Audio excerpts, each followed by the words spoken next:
pemerintahan daerah. Sebelum masuk ke pembahasan, izinkan saya memperkenalkan diri. Saya Jiksi Rafael Onibala dengan NIM 240711110660. Berbicara tentang pemerintahan daerah itu sangat luas, tapi ada satu topik yang menarik di dalam pemerintahan daerah ini, yaitu kepala daerah dalam sistem pemerintahan di Indonesia. Mari kita bahas. Didasari dengan dasar hukum yang pertama itu Undang-Undang 1945 ada pada pasal 18, 18A, dan 18B. Kemudian Undang-Undang nomor 23 tahun 2014, ada Undang-Undang nomor 10 tahun 2016, ada Undang-Undang nomor 1 tahun 2022, kemudian ada PP nomor 33 tahun 2018, dan Permendagri nomor 84 tahun 2022. Bagaimana mereka terpilih? Mereka itu terpilih lewat pilkada serentak. Mekanismenya seperti apa? Yang pertama itu ada perancangan, terbitnya PKPU mengenai tahapan pemilihan. Terus yang kedua itu ada pendaftaran. Partai politik dan calon independen mendaftarkan pasangan calon ke KPU. Terus yang ketiga itu ada kampanye. Para calon berkampanye selama 75 hari dan wajib mengadakan debat publik selama 3 kali. Berikutnya ada masa tenang dan tahapan pemilihan. Nah, di dalam tahapan pemilihan itu ada syarat menang.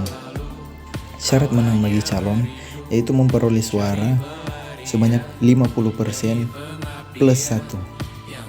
Jika tidak ada yang memenuhi syarat menang tersebut, maka akan dilaksanakan putaran kedua.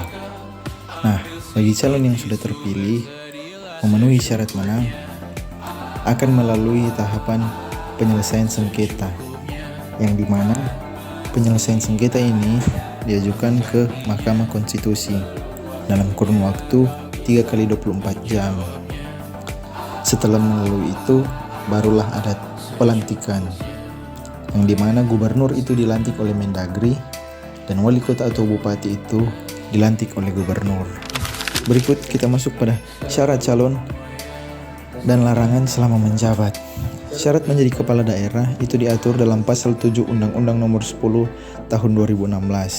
Ada 2 syarat, syarat administrasi dan syarat integritas. Mulai dari syarat administrasi yang pertama, itu para calon harus warga negara Indonesia dan memiliki KTP elektronik.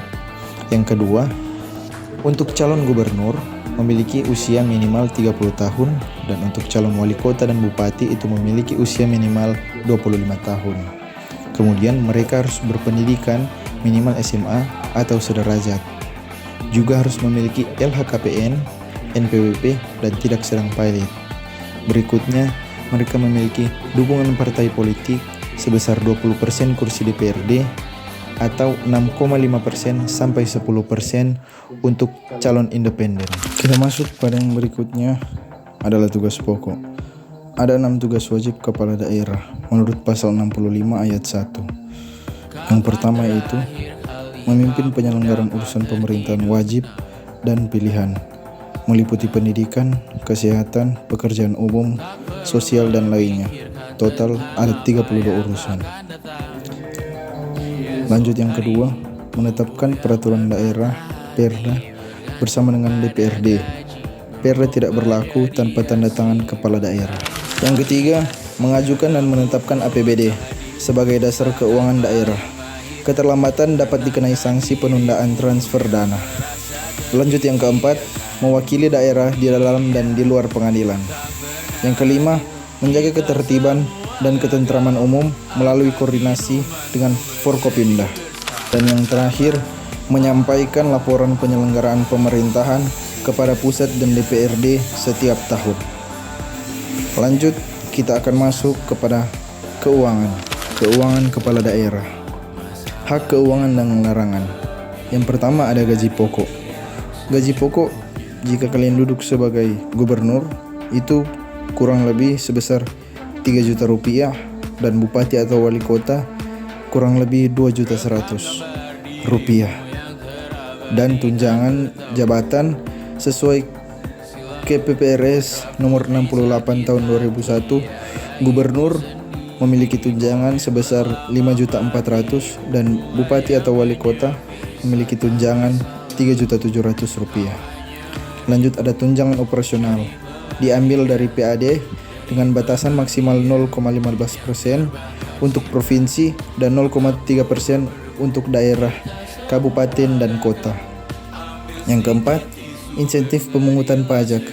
Mendapat insentif berdasarkan realisasi pajak daerah sesuai PP nomor 69 tahun 2010. Dan yang terakhir, ada larangan. Mereka dilarang menerima fee proyek, gratifikasi, atau menggunakan anggaran daerah untuk kepentingan kampanye dan kepentingan pribadi. Kesimpulannya, yang pertama, kepala daerah adalah aktor utama penyelenggara otonomi daerah dengan wewenang dan tanggung jawab yang sangat besar.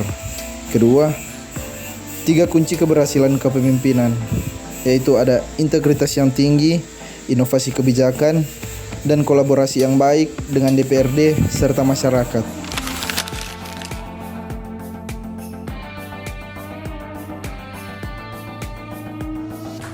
Dan yang terakhir, tantangan ke depan meliputi dominasi pejabat, praktik politik uang, dan keterbatasan kapasitas fiskal daerah.